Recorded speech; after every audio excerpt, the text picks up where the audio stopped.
Acarane wengi iki yo iku ning ATM, lanjut ning Alfamart, lanjut tuku lawuh. Dadi iki ceritane mengendap-ngendap ngono lho lungane, guys. Iki montore digledek ngono sik ning dalan gek lor ngono lho, guys. Lanjut iki mangkat. Soale anakku loro kabeh ora dijak.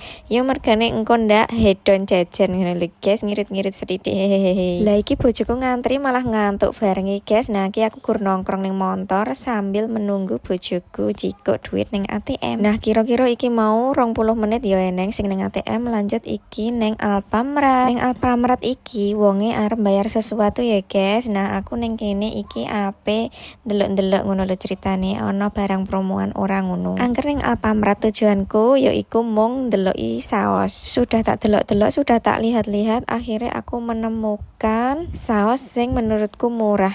Yombo iki engko sausnya enak pora, tapi ini 275 ml hargane ming 9.900. Blonjoku mung saus siji ku mau, guys. Nah, bojoku iki yo blonjo siji gula pasir ngono lho, guys.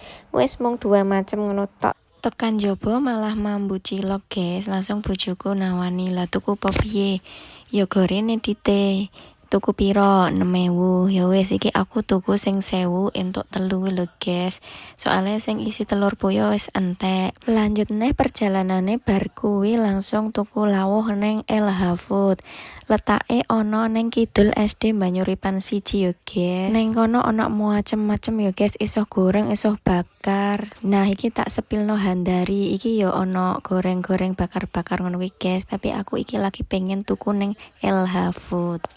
Lah iki wis ape tekan, guys. LH Food iki aku mau ning kene sadurunge wis pesen sik ya, guys, karo ownere. Dadi ning kene ki aku ora suwe-suwe karena wis dadi pesenanku. Ya wis bar ki langsung bayar, langsung gas mulih. Bar kuwi langsung awak dhewe bali. Ya wis ngono wae yo, guys, cerita aku malam hari ini. Matur suwun wis ndelok videoku dari awal sampai akhir, tur nuwun banget ya ngamua.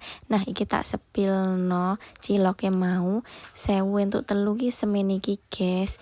Ya wis ngono tok. Wis yo, guys, dadah guys.